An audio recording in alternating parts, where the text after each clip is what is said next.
దేవుని నామకు వందనాలు కలుగును గాక.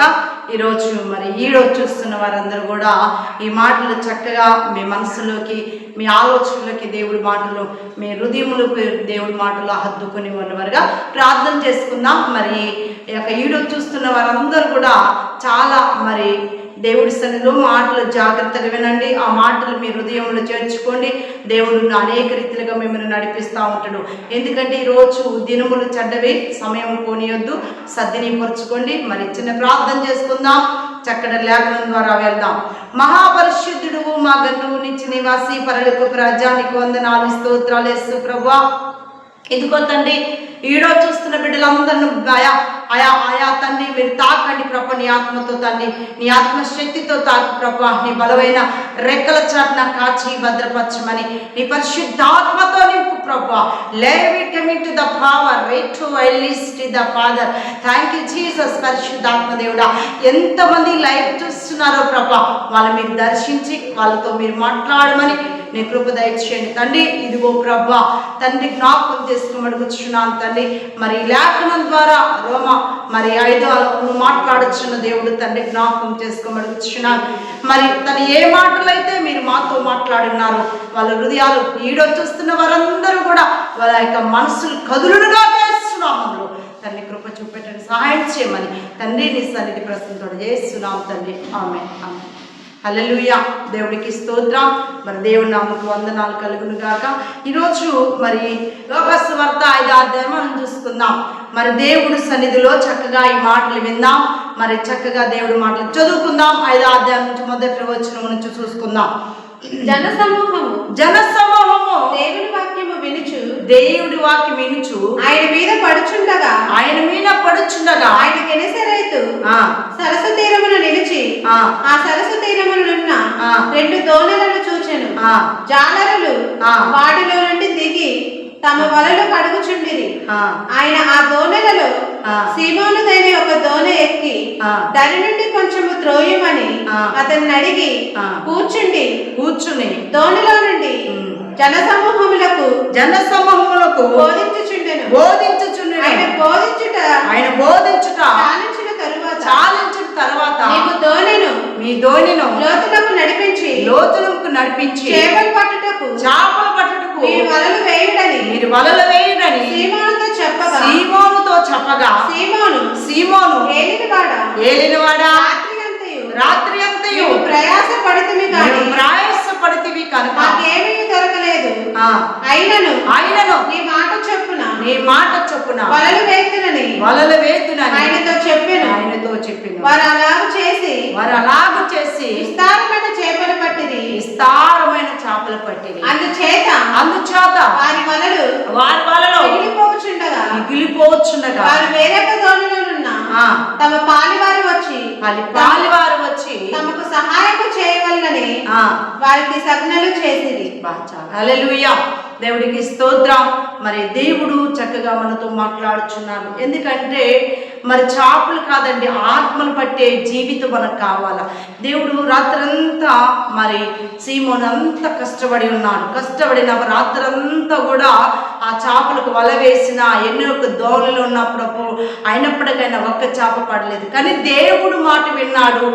ఖచ్చితంగా అక్కడికి వెళ్ళాడు. మళ్ళీ వాళ్ళు విరిచారు. అనేక చేపలు వచ్చాయి. వల నిండిపోయి పిగిలిపోయి ఉన్నాయండి. హల్లెలూయా. ఏం చేశారంటే రాత్రంతా మేము వల్ల వేసినవయ్యా, ఒక చేప కూడా మాకు పడలేదయ్యా.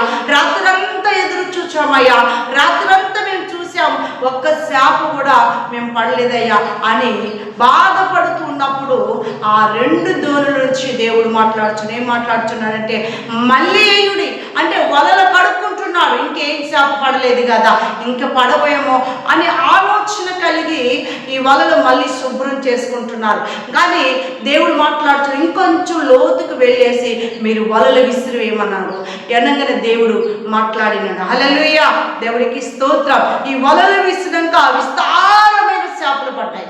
విస్తారమైన చేపలు పడి వాళ్ళ యొక్క దోణి అనేక రీతిలుగా వాళ్ళు పిగిలిపోయే చేపలు దేవుడు ఇచ్చాడండి. హల్లెలూయా. చేపలు గుర్తెట్టండి, కొన్ని ఆత్మలు సంపాదించాలని, అనేక ఆత్మలు దేవుడి వైపు తిప్పాలని ఈ చేపలకు అంటే ఆత్మల గురించి దేవుడు మనతో మాట్లాడుచున్నాడు. ఇంకా లోతైన అనుభవంకి వెళ్ళిపో, లోతుకు వెళ్ళేసి ఇంకా నా గురించి ప్రకటించమని ఆ యొక్క శిష్యులతో దేవుడు మాట్లాడుచున్నాడు. కానీ వాళ్ళెంతగా దేవుడు మాటను ఏలినవాడా అని మాట్లాడుచున్నాడు. హల్లెలూయా. ఇది ఎవరు ఏలినవాడు? యేసు ప్రభు గారు మన వేడుచున్నాడు, మన రక్షిస్తున్నాడు, మన బలపరుచున్నాడు. మనకున్న ప్రతి అక్కర్ల యేసు ప్రభు గారు తీరుస్తున్నారు. ప్రతి అవసరాలు మనకు దేవుడు తీరుస్తున్నారు. దేని విషయంలో కూడా మన భయకని మనకు వచ్చా దుడుకు స్వభావం ఉన్నది. ఎవరిదంటే పేతురుకున్న దుడుకు స్వభావం అనుకున్నదని, అయ్యా వెళ్తున్నాను, అయితో కాదు, వెళ్తున్నాను, వెళ్తానో లేదు, కానీ లాస్ట్కి ఆ పరిస్థితి ఏమిటి? మునిగిపోయి శ్రమలనే కష్టంలో, శ్రమలైన వడలో అనేక ఆ వలలో అనేక చిక్కుకుంటాం. కారణం ఏంటంటే మన తెలివి జ్ఞానం ఏంటంటే ఈ లోక పరంగా కానీ దేవుడి పరంగా మన తెలివిని బుద్ధిని ఏది ఉపయోగపడదండి. హల్లెలూయా. అదే దేవుడి మాటని విన్నట్టయితే ఖచ్చితంగా కార్యం జరిగింది. దేవుడి మాటను విన్నట్టయితే నీ జీవితంలో ఒక ఉన్నతమైన కార్యమును చూడగలుగుతావు, ఉన్నతమైన అద్భుతాలను చూడగలుగుతావు, ఉన్నతమైన కార్యాలు అనేక రీతిలుగా కొన్ని వందల కార్యాలు నీ జీవితంలో చేస్తాడు. కారణం ఏంటి తెలుసా? దేవుడి మాటను వినాలి. సీమోను విన్నాడు. మరి ఈరోజు ఆయన మాట విన్నప్పుడు, దేవుడి మాట విన్నప్పుడు ఏలినవాడా అన్నాడు. కానీ దేవా నీకు తెలిసిన స్థితి ఏంటో, ఈరోజు మా పరిస్థితి ఏంటి అని చూసినప్పుడు ఇంకా లోతుకు వెళ్ళండి, ఇంకా లోతుకు వెళ్ళి వెయ్యండి వల్ల. ఈరోజు మన మాట వింటామా? ఎవరి మాట వింటాం? పెద్దవాళ్ళ మాట వినం. మనకు మంచి స్థితిలో ఉన్న వారిని కూడా మాట మనం వినం. ఎందుకంటే మనం ఇష్టానుసారమని చేస్తున్నప్పుడు మనం కొన్ని విషయాలు ఫెయిల్ అవుతున్నాయి. కారణం ఏంటి తెలుసా? దేవుడి మాట వెనక, పెద్దవాళ్ళ మాట వెనక మన ఇష్టానుసారమైన జీవితం జీవిస్తే మన జీవితాలు ఎన్నో నష్టపోతున్నాయి. ఎన్నో అనేక రీతిలుగా శోధన వస్తుంది, అనేక శోధన మన ఎంటాడుచున్నది. ఇంకా కారణం ఏంటంటే దేవుడు భయం నీలో లేదు, దేవుడు ఆ కృప నీలో లేదు. కారణం ఏంటంటే నీ ఇష్టాసారమైన జీవితం, నీ ఇష్టాసారమైన బ్రతుకు నువ్వు బ్రతుకొచ్చున్నావు. మొదట వచ్చిన చూద్దాం. ఎందుకంటే ఈరోజు నీ పరిస్థితి భయంకరంగా ఉన్నది. మరి యేసు ప్రభు గారి మీద అనేక బిడ్డల స్థలానికి వచ్చిన ఆయన మీద పడినప్పుడు వీళ్ళంతా దేవుడు అంటున్నాడు. చదువుతారు అది. ఎందుకంటే జన సమూహము దేవుడి వాక్యం వినుచు ఆయన మీద పడుచుండగా ఆయన గెనెసరేతు చాలు ఇక జన సమూహము ఆయన మీద పడుతూ ఈ వాక్యం వింటూ అనేక రీతిగా పడుచున్నప్పుడు ఆ యొక్క అనేక స్థలాల్లో దేవుడు మాటలు వినాలని దేవచ్చాడు. లో helping spirit the glad spirit. నువ్వు వెళ్ళి అంటున్న ఫెకింగ్ స్పిరిట్, నువ్వు దేవుని అంటుపెట్టు, దేవుని మాటలు విను. ఆయన జనసమూహం చూశాడు, అనేక రీతిగా బోధిస్తున్నాడు, అనేక రీతిగా స్థలాలకు వస్తున్నాడు. ఇంకా ఎక్కడికి వెళ్తున్నాడు? ఇంకా చదువుతాలి. ఎందుకంటే ఈరోజు నీ పరిస్థితి అలాంటి పరిస్థితి ఉన్నాయి. ఎక్కడికి వెళ్ళాడు యేసు ప్రభు గారు? చదువున్నాడు. సరస్వతికి వెళ్ళి ఆ సరస్సు తీరము నుండి రెండు దోణులు చూశాను. ఎక్కడ? ఆ సరస్సు దగ్గరికి వెళ్ళి ఆ రెండు దోణులు చూశాడట దేవుడు. హల్లెలూయా. దేవుడికి స్తోత్రం. ఆ దోణులు చూసి దేవుడు ఆలోచన చూడండి ఒకసారి. మన ఆలోచనలు పనికిమాలిన ఆలోచనలు, మన ఆలోచనలు వ్యర్థమైన ఆలోచనలు. కానీ ఆ రెండు దోణులు చూచాడు. అక్కడ చూచి ఏం చేశాడు దేవుడు అద్భుత కార్యములు జరిగించాడు. ఈరోజు నీ జీవితంలో జరగాలంటే దేవుడికి లోపడు. ఈరోజు దేవుడు వాక్యానికి ప్రాముఖ్యమే, వ్యర్థమైన దానికి ప్రాముఖ్యం కాదండి. దేవుడు నాతో ఏం మాట్లాడుచున్నాడో, దేవుడు దేనితోనే నన్ను దర్శిస్తున్నారో, కానీ నీ మనసు ఎవరి మీద ఉండాలంటే దేవుడి మీద, దేవుడి వాక్యం మీద ఉండాలి. ఈ లోకంలో వ్యర్థమైన దాని మీద, వ్యర్థమైన ఆలోచనల మీద నువ్వు ఉండకూడదు, వ్యర్థమైన తలంపులతో నువ్వు ఉండకూడదు. కానీ నీ ఆలోచన ఎలా ఉండాలంటే దేవుడి మీద పెట్టాలి. ఈ రెండు దోలు చూసి దేవుడు ఏం చేశారు? ఆ సరస్సుకు వచ్చేసి ఆ రెండు దోలు చూసి చదువున్నాను. ఆ జాలలు వాటిలో నుండి దిగి తమ వలలు కడుగుచుండిరి. చూడండి, జాలలు ఏం చేస్తున్నారంటే ఆ దిగేసి ఆ యొక్క ఏం కడుగుతున్నారు? వలలు కడుగుచున్నారండి. హల్లెలూయా. దేవుడికి స్తోత్రం. ఆ వలలు కడిగినప్పుడు ఇంకా చాలా బాధగా ఉండేదిగా వాళ్ళకి. ఎందుకంటే రాత్రంతా కష్టపడ్డం, ఒక్క శాప కూడా పడలేదు అని బాధతో వలలు కడుగుచున్నారు. వలలు కడుగుస్తూ ఆ దేవుడు ఆ సమయంకి వెళ్ళాడండి. ఆ సమయంకి వెళ్ళి దేవుడు మాట్లాడుచున్నాడు. ఈరోజు నీ జీవితంలో దేవుడు మాట్లాడినప్పుడు నువ్వు పెడచెవుగా ఉంటున్నావు. దేవుడు నీతో మాట్లాడుచున్నప్పుడు, దేవుడిని దర్శించినప్పుడు, దేవుడు నీతో ఉన్నప్పుడు నువ్వేం చేయగలుగుతాను? దేవుడిని అనేక రీతిలుగా ఉంటున్నావు. ఎందుకంటే ఈరోజు నీ పరిస్థితి ఏమైందో ఒక్కసారి ఆలోచించు. వలలు కడుక్కుంటున్నారు వాళ్ళు, ఇంకా చేపలు పడవు, వెళ్ళిపోతారు. ఆ జాలీలు ఏం చేశారు? కానీ ఈ స్థలంలో యేసు ప్రభు రాట చూచారు. ఇంకా చాలా సంతోషం వచ్చింది వాళ్ళకి. ఈరోజు నీకు సంతోషం లేని జీవితం జీవిస్తున్నావు. ఎంతున్నప్పటికైనా నీకు ప్రశాంతత లేదు, ఎంతున్నప్పటికైనా నీకు అనేక రీతిగా సంతృప్తి లేదండి. చాలామందికి లేదు. ఎంతున్నా ఇంకా ఇంకా ఇంకా ఇంకా ఎందుకంటే యేసు నిన్ను సృష్టించిన దేవుడికి ఆయనకి ఎంత ఉండేది, నీకెంత ఉండాలి చెప్పు? ఆయన సృష్టికర్త, ఆయనకి ఎంత ఉండాలి? ఒకసారి ఈ లోకంలో మానవులని కొన్ని దానికే ఎంతగా ఇచ్చేస్తుంది. కానీ నిన్ను సృజించిన దేవుడు, నీకు ప్రాణం పెట్టిన దేవుడు, ఈరోజు అనేక రీతిలుగా ఆయన నడిపిస్తున్న దేవుడికి నీ గురించి ఆయనకి ఎంత ఉండాలి? ఒకసారి ఆలోచించండి. ఇంకా ఈ లోకంలోని సరైన పాపం అనే జీవితం మనం వదిలివేసి దేవుని వెంబడించాలి, దేవుడితో మాట్లాడాలి, దేవుడిని దర్శించాలి. అయ్యా నన్ను దర్శించు, నా జీవితం, నా పాపము మారిపోయిందయ్యా, నా బ్రతుకు మారిపోయిందయ్యా, నా జీవితం ఒక ఉన్నతమైన కార్యం జరుగుతుందయ్యా, నువ్వుంటే అన్నాడు. కట్టబడిన గాడిదకి విలువ వచ్చిందయ్యా. నాకు విలువ రావాలంటే నువ్వు నా యొక్క ఈ గాడిదకి ఉండాలని నువ్వు ఆలోచిస్తున్నావా? లేకపోతే ఇంకా పాపం అనేది, శాపం అనేది, ఇంకా లోకం అనేది, ఇంకా ఈ రమ్యమైనది, ఈ లోకంలో అనేక ఆలోచనలు నీ బుర్రలో తిరుగుతున్నాయా? అది వదిలేయండి. దేవుడి సన్నిధిలో నువ్వు ఎక్కువ దేవుని వెంబడించేవాడుగా, దేవుడిని స్తుతించే బిడ్డగా, దేవుని గరిపరిచే బిడ్డగా నువ్వు ఉన్నట్టు దేవుడు గొప్ప కార్యం చేస్తూ ఉంటాడు. దేవుడు అద్భుతాలు జరిగిస్తూ ఉంటాడు ఈరోజు జీవితం. అయితే వలలు కడిగారు. వలలు కడిగినగానే దేవుడు మాట్లాడేటప్పుడు వాళ్ళతో మాట్లాడారు. ఈ యొక్క 2 దోణులు ఇంకా లోతుగా, ఆ 2 దోణులు ఎక్కి లోతుగా వెళ్ళమంటున్నారు. హల్లెలూయా, దేవుడికి స్తోత్రం. ఏం చేశారు? దేవుడు మాట విన్నారు. చదువుతాను. వెళ్ళినాక దేవుడు మాట విని ఏం చేశారు? ఎందుకంటే ఆ యొక్క వలలు కడుక్కున్నాక ఇంకొంచెం లోతుకు పోయినప్పుడు చక్కగా ఏం చేశారట? పీకిలిపోయి వలలో చేపలు ఉండిపోయాయి. ఈరోజు ఎన్ని ఆశీర్వాదాలతో నువ్వు బ్రతుకుతున్నావు? ఈరోజు దేవుడిచ్చిన ఆశీర్వాదాలు కోల్పోయి వ్యర్థమైన ఆలోచనలు కలిగి ఉంటున్నాం. ఈరోజు దీనులు పోగొట్టుకుంటున్నాం. ఆర్ధరని ఆ యొక్క సరస్సుకి వెళ్ళి దేవుడు అద్భుతాలు జరిగిస్తున్నాడు. ఆశ్చర్యకారణం. కానీ ఇక అక్కడున్నావు ఆ యొక్క వాళ్ళు ఏం చేశారు? బాగా వేదన చెందుతున్నారు, చాలా బాధ చెందుతున్నారు.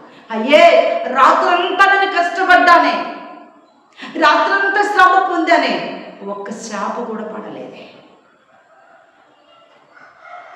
చాలా బాధతో ఉండొచ్చు, కానీ నీ బాధ ఎవరు చూడాలి తెలుసా? యేసు చూడాలి. యేసు చూచి నీకు జవాబిస్తాడు. యేసు చూచి నువ్వు పడ్డ ప్రయాసానికి ప్రతిఫలం ఇస్తాడు దేవుడు. చాలామంది అల్ప విశ్వాసం ఉంది. ఏం జరిగింది అనుకుంటున్నావు? అది కాదు నీ జీవితం, అది కాదు నీ దేవుడి యొక్క సన్నిధిలో ఉన్నట్టయితే, దేవుడి సన్నిధిలో నువ్వు గడిపినట్టయితే, దేవుడు మాట్లాడినట్టయితే ఖచ్చితంగా ఈరోజు నీ జీవితంలో ఉన్నతమైన కార్యం జరిగిస్తారు. ఈరోజు విశ్వాసం లేకుండా చాలామంది దేవుడికి ఇష్టలు కాకుండా జీవిస్తున్నారు. ఎందుకంటే పాపం అనే జీవితం, అనేక మోసగారి మాటలు, అబద్ధ మాటలు, దోష మాటలు, విస్తారమైన మాటలు, దోషం అనేదని మనకు తెలిసి కూడా మనం తప్పు చేస్తూ ఉంటాం. తెలిసి కూడా మనము అజ్ఞానంలో పడిపోతూ ఉంటాం. తెలిసి కూడా మనము చాలా బలహీనలైపోతూ ఉంటాం. మనం దేవుడు కార్యం చేస్తాడు, దేవుడు అద్భుతం చేస్తాడు, దేవుడు అనేక కార్యాలు చేస్తాడు ఆలోచన ఉన్నప్పటికైనా కూడా మనలో ఏముందట? చాలా అహంకారమైన మనస్సు మనలో ఉన్నది. ఏం చేస్తలే, ఇన్ని దినాలు చేశాను, ఇన్ని దినాలు ఎదురు చూచాను. నువ్వు ఎన్ని దినాలు చేసినా ఎదురు చూపులేదు. కానీ నువ్వు పాపం ఒప్పుకో, నీ పాపం వదిలేయో, ఎన్నుకొని వదిలేసేవాడు గొప్పవాడట. హల్లెలూయా. దేవుడికి చదువుతాను. ఆ దోణిలో ఆయన ఆ దోణిలో ఆ సీమోనుదైన ఒక దోణి ఎక్కి సీమోను ఒక దోణి ఎక్కి దరి నుండి కొంచెం త్రోయమని అతన్ని అడిగి కూర్చుని దోణిలో నుండి జన సమూహములకు బోధించుచుండెను. ఎందుకంటే సీమోను దోణి ఎక్కాడు. యేసు ప్రభు గారు కొంచెం లోతుకు బొమ్మను అక్కడ ఆయన బోధిస్తున్నాడు, ఆయన మాటలు బోధిస్తున్నాడు, ఆయన వాక్యం బోధిస్తున్నాడు. మరి ఈ సీమోనైన ధోనిని ఎక్కాడు దేవుడు. ఇలా నీ మనస్సులో యేసు ఉన్నాడా? నీ మనస్సులో దేవుడు ఉన్నాడా? ఈరోజు సీమోను ధోనెక్కిన దేవుడు ఈరోజు నీ మనసులోకి రావాలి, నీ తలంపులోనికి రావాలి. అక్కడ బోధిస్తున్నాడు దేవుడు. బోధిస్తున్నప్పుడు ఈరోజు నీ మనసు ఎలా ఉంటుంది? ఆయన బోధన వింటున్నావా? ఆయన బోధన నెట్టివేస్తున్నావా? సీమోను దేవుడు నిజంగానే ఈరోజు నీ పరిస్థితి. దేవుడు నీ హృదయంలో ఉన్నాడు, నీ గుండె లోతులోనికి ఉంటాడు, నీ మనసులోకి రావాలి. ఈరోజు నీ మనసులోకి యేసు ప్రభుగా రావాలి. మనసు దేవుడు చేర్చుకో. దేవుడు గొప్ప కార్యం చేస్తాడు, ఆశ్చర్య కార్యం చేస్తాడు. నువ్వు దేని విషయంలో చింతించదు. ప్రతి దానికి సంతోషంతో ఆనందంతో గంతులు వేస్తూ ఉంటాడు దేవుడు. అనేక రీతిలో నీ జీవితంలో కార్యం. ఆ యొక్క సీమోను ధోనెక్కాడు దేవుడు. ఎక్కి కొంచెం లోతుకు వచ్చినప్పుడు దేవుడు అక్కడ బోధిస్తున్నాడు. జనసమూహం చూశాడు. వాళ్ళే మనమండి, ఆ ఇశ్రాయేలు ప్రజలే మన పరిస్థితి. ఆ జనసమూహమే మనం. అనేక రోగాలతో, అనేక బలహీనలతో, అనేక స్వస్థత లేక, అనేక దేవుడి సన్నిధిలో నమ్మకం లేని వారు మనమే. కానీ ఆయన మాటను పక్కన పెట్టే స్థితి మనకు ఉన్నది. అది కాదు మన జీవితం. దేవుడికి లోపల జీవితం కాదు.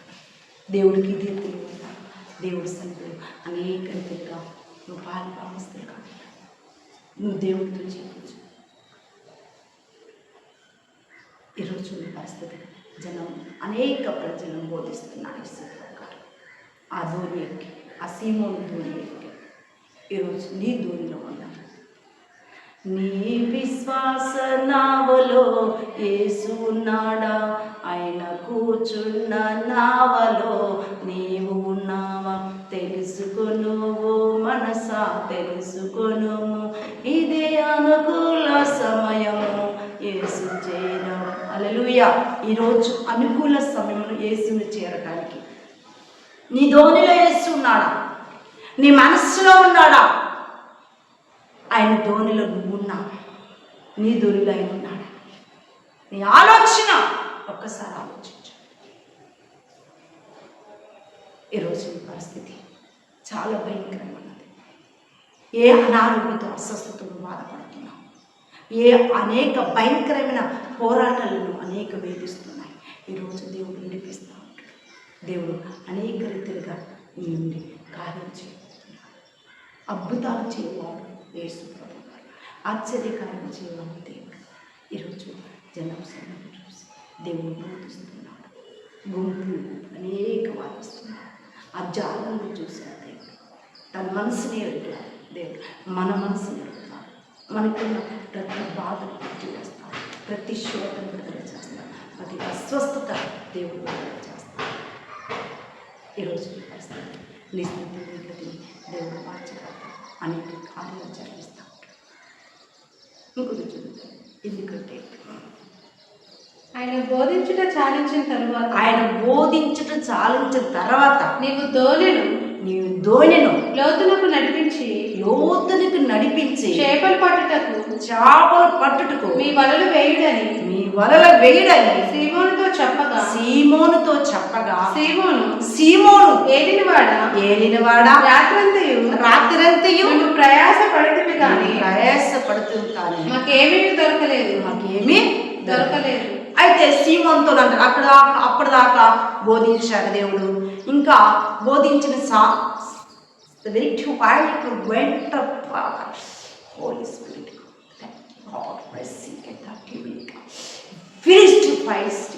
అక్కడ యేసు ప్రభు గారు బోధించిన తర్వాత సాధించిన తర్వాత ఆ స్థలానికి ఆ యొక్క యేసు ప్రభు గారు అంటే ఇంకొంచెము లోతుకు పోనిచ్చేసి అప్పుడు మీరు వలలు వేయండి అన్నారు. హల్లెలూయా, దేవుడికి స్తోత్రం. వలలు వేయుడి అన్నాడు. అన్నాక వేశారు. అబ్బా సంతోషం అని వాళ్ళకి అంతంత సంతోషం లేదండి. ఎవరు మాట ఇచ్చారు ఇక్కడ? యేసు ప్రభు గారు మాట ఇచ్చారు. యేసు ప్రభు గారు ఒక ఉన్నతమైన కార్యం జరిగించారు. యేసు ప్రభు గారు ఆయన బోధించడం సాధించిన తర్వాత ఇంకొంచెం లోతుకు పోయి మీ వలలు ఏం చేయమన్నారో వేయమన్నారు. వేయమన్న తర్వాత దేవుడు మాట ఇచ్చినాక ఆగుతాయా? ఆగవండి. హల్లెలూయా, దేవుడికి స్తోత్రం. అవి ఆగవు. కానీ దేవుడు మాట ఇచ్చాడు, అద్భుతాలు జరిగించాయి. ఏం చేశారు? చేపలు విస్తారంగా వచ్చాయి. వచ్చినాయా లేవా? కానీ మనం కూడా దేవుడి మాట వినాలి. మనం కూడా దేవుడికి లోపడాలి. అప్పటిదాకా ఏలినవాడ దేవుడు ఎన్నో విషయాలు మాట్లాడుతున్నాడు. లోతుకు పోయి ఏకదోయిన లోతుకు పోయినాక వలలు వేయమన్నాడు. సీమోనుతో చెప్పాడు. ఇక లోతుకు పోయేసి మీ వలలు విసిరండి అన్నాడు. విసిరాడు. హల్లెలూయా, దేవుడికి స్తోత్రం. ఆ వలలు విసిరాక ఏం చేశాడు దేవుడు? అద్భుతమైన చేపలు పట్టాయి. చేపలు పట్టేరు కాదు, జాలలుగా చేశాడు దేవుడు. ఈరోజు ఏ జాలలుగా నువ్వు ఉంటున్నావు? చేపలు పట్టే జాలలుగా ఉంటున్నావు. ఆత్మలు పట్టే సేవకుడిగా ఉంటున్నావా? ఆత్మలు సంపాదించే సేవకుడిగా నువ్వు ఉన్నావా? అలాంటి జీవితం మనందరికి కలిగి ఉన్నట్లయితే దేవుడు గొప్ప కార్యం చేస్తాడు. అద్భుత కార్యాలు, ఆశ్చర్య కార్యాలు చేస్తాడు. ఒక ఉన్నతమైన కార్యము మీ జీవితంలో జరిగిస్తూ ఉంటాడు. మీ జీవితంలో ఒక ఉన్నతమైన అద్భుతము జరిగిస్తూ ఉంటాడు. ఈరోజు ఏ విషయంలో మీరు చింతించవసరం లేదు. కానీ దేవుడి మాట వినండి, దేవుడికి లోపడండి. దేవుడు అనేక రీతిగా కార్యం చేస్తాడు దేవుడు. హల్లెలూయా. ఇంకో 2-3 వచ్చిన తల్లి కిందికి.